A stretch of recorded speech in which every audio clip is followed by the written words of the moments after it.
Les troupes spéciales russes ont rampé sur plus de 15 km à l'intérieur d'un gazoduc pour prendre les unités ukrainiennes par surprise dans la région de Koursk.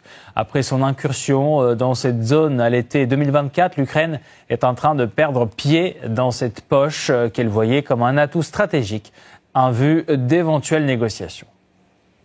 Plusieurs jours ont été nécessaires pour franchir 15 km à travers un gazoduc inopérant d'1,5 mètre de diamètre. Voilà la prouesse des forces spéciales russes qui ont libéré plus de 100 km² de territoire dans la région de Koursk. Les détails de cette opération audacieuse des troupes russes qui ont forcé les meilleures unités ukrainiennes à fuir sont désormais connus. Ce conduit servait à livrer du gaz russe à l'Europe via l'Ukraine. Kiev l'avait interrompu le 1er janvier 2025. Pendant 3 semaines, les combattants ont préparé l'opération. Ils ont nettoyé le conduit des résidus de gaz, pompé de l'oxygène et aménagé des sorties vers la surface. Pendant 2 jours, des centaines de soldats ont attendu l'ordre. Puis, situés dans les arrières de l'armée ukrainienne, ils ont attendu les renforts. Il est évident que nous avons dû aller au-delà de nos limites. Il y avait des moments de panique à cause de l'espace clos du noir. D'abord, il fallait marcher accroupi. Dobrynia, par exemple, fait 2 mètres. Et le gazoduc a 1,40 m de diamètre. Il devait en gros se plier en 2 pour marcher. L'idée était de surgir là où ils s'y attendaient le moins et surgir un grand nombre pour faire pression sur eux, le faire d'une manière qu'ils aient peur et pas que peur. Et ils se sont mis à fuir comme prévu. Ils ont commencé à fuir et nous les avons aidés à fuir, il faut dire. C'était une belle opération. L'idée était brillante. Nous comprenions qu'on allait prendre l'adversaire au dépourvu et j'y suis allé avec enthousiasme. Il n'y avait pas beaucoup d'air à l'intérieur, pas d'air frais. Mais ça va, c'était tenable. L'effet de surprise a été total. Nous avons commencé à avancer et à faire pression, à faire fuir l'adversaire. Tout le monde nous regarde comme si nous étions des héros. Pour moi, on a fait notre travail, ce que nous sommes censés faire en fait. J'ai fait ce que je devais faire. On avance en groupe, il ne faut pas montrer sa peur, il faut au contraire encourager tout le monde. Bravo les gars, vraiment bravo à vous. Ils sont sortis les premiers du gazoduc, ils ont chassé l'adversaire du retranchement, ils sont entrés dans Kubatkin avec les gars du 30e régiment. Après, ils se sont emparés du pont.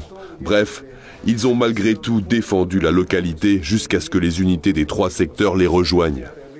Cette avancée majeure a considérablement affaibli les positions de l'armée ukrainienne qui avait envahi le territoire de la région de Koursk en août 2024. Les militaires russes ont réussi à libérer plus d'une centaine de kilomètres carrés et d'importantes localités que le régime de Kiev espérait utiliser comme monnaie d'échange dans le cadre de futures négociations avec la Russie. Cependant, cette percée surprise de l'armée russe a bousculé les plans du régime de Kiev. Au cours des opérations offensives, le groupement de troupes nord des forces armées russes a libéré 12 localités et plus de 100 km² de la région de Koursk. À Soudja, les forces ukrainiennes, estimées à quelques milliers d'hommes, sont désormais encerclées. Pour Moscou, ce succès militaire dans la région est une démonstration de force au moment où les négociations de paix pourraient être lancées à l'initiative de Washington.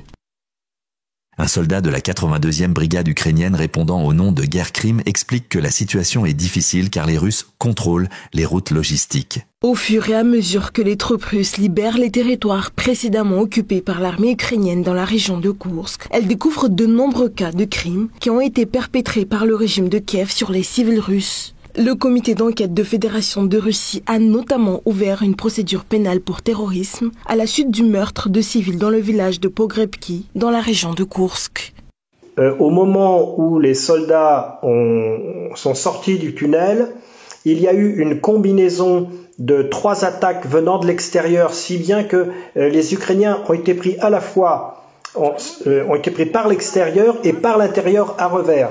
Là, il y a à l'évidence un niveau tactique très bon, très bon. On peut dire que cette opération est exemplaire en beaucoup de points de vue par sa planification.